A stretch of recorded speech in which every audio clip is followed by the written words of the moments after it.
Hey everyone, welcome to your workout. Today we're going to do another focus. We're going to focus on back bends and stretching out and strengthening the back.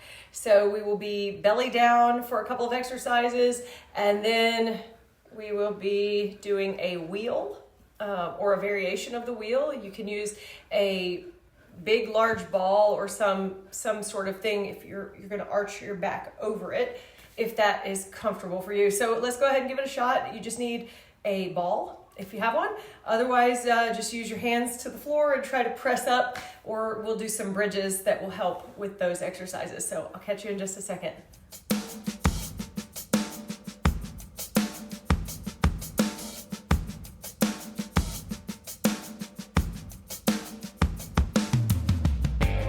Welcome to your workout. So like I mentioned, we are going to be focusing on the back today. So we're going to be doing some back bends. If you have a ball, a fitness ball, you can use that. That'll be for maybe the last thing that we're going to do. So come down to your belly. And first we're just going to start with some pressed palms to the floor. And this is just your little Sphinx pose. Just hang out here and you can look to the right and left.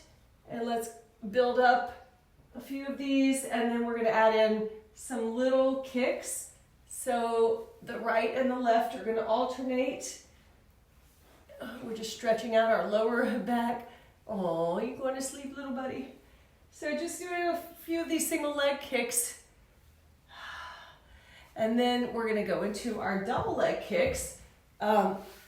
Your belly is now down to the floor, and hands are going to be clasped behind you, and you're going to lift up the chest and the legs together, and then come down and lift up and down, up, down, up, and down. Okay, now we're going to go into swimming on the floor. I got to get that ball. It keeps rolling over here to me. So swimming on the floor, arms are extended up above you, and the legs are behind you, obviously. And so opposite arm and leg are going to lift up.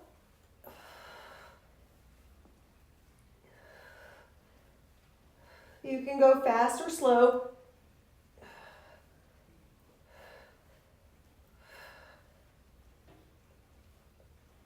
And do maybe like 20 of those. And then we will move into a swan dive. So arms are going to go out to the side like your wings, and at the same time your arms and chest are going to lift up off the floor. So will your feet, and bring it down and lift up and down. You're clasping or you're clenching your glute muscles together. You're lifting up, not using the lower back. You want to use these glute muscles right down here to lift up. Maybe do about 10 of these. And lift up using the strength of your upper body too. And then bring it down. Then let's just put our hands on the floor, and then you can rest your forehead, and then just shift your hips left and right to relax. And then press up into a Cobra position. So now you're lifted up a little bit higher. You're in this back bend position. A couple of deep breaths here.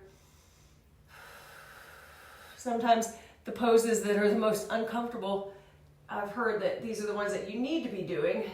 So you're just propped up. You can also widen your arms a little bit if that's more comfortable. If you're putting them closer together, you've got a taller lift here, a taller arch in your spine. Then let's go ahead and put the fingers, tent the fingers to the ground, and we're just going to lift up, look to the right, lift up, and look to the left, lift up in the center, then dip the shoulder up to the center, and dip the shoulder. So you're just alternating shoulder dips down the center, and you're just working the upper body, and you're stretching out the back and the spine. Then let's take a single leg bow.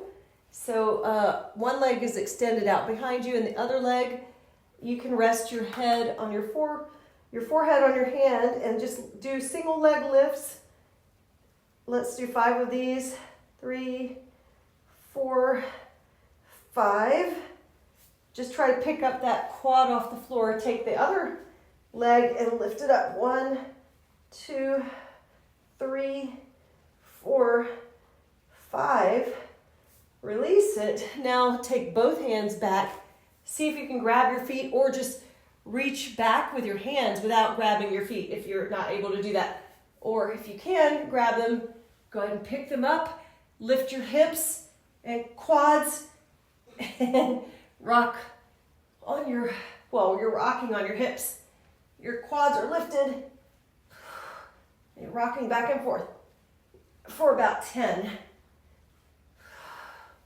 And then you're going to release, come up into an upward facing dog. So now your toes are pressed into the mat and your thighs are lifted up. So I'm showing you that I'm not pressing my knees into the floor. They're lifted just a little bit above the mat. And then my shoulders are back. Stretching out your spine. A couple more. Then take your knees to the floor, and then you're going to go into your child's pose just to counter that stretch. And just shift your weight to the left and the right. And one more stretch to go.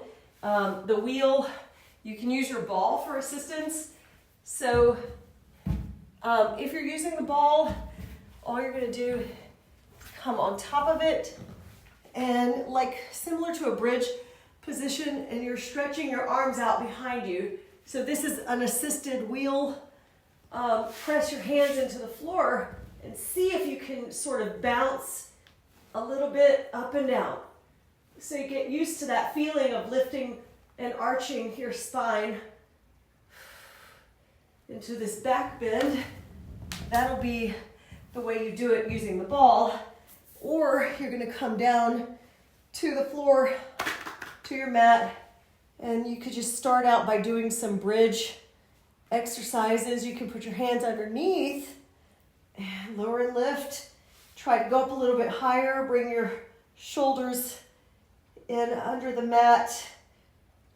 You're scooting your shoulders in closer together if you can. So that would be the bridge alternate version of the wheel. And then if you want to go into the full wheel, this is definitely not my favorite. You'll see me struggle to get into it, and I don't like to stay up there for too long. So you need some space behind you. Yay. So go ahead, put your hands to the floor, and then push your body up if you can. And hold, and then bring yourself down carefully. And that's your full wheel. So those are your back bends. Go ahead and bring your knees into your chest. Rock a little bit to the left and the right to counter that exercise, counter those stretches. And that's going to be it for your back bend exercises and your focus series today. Have a great day. Thanks. Bye.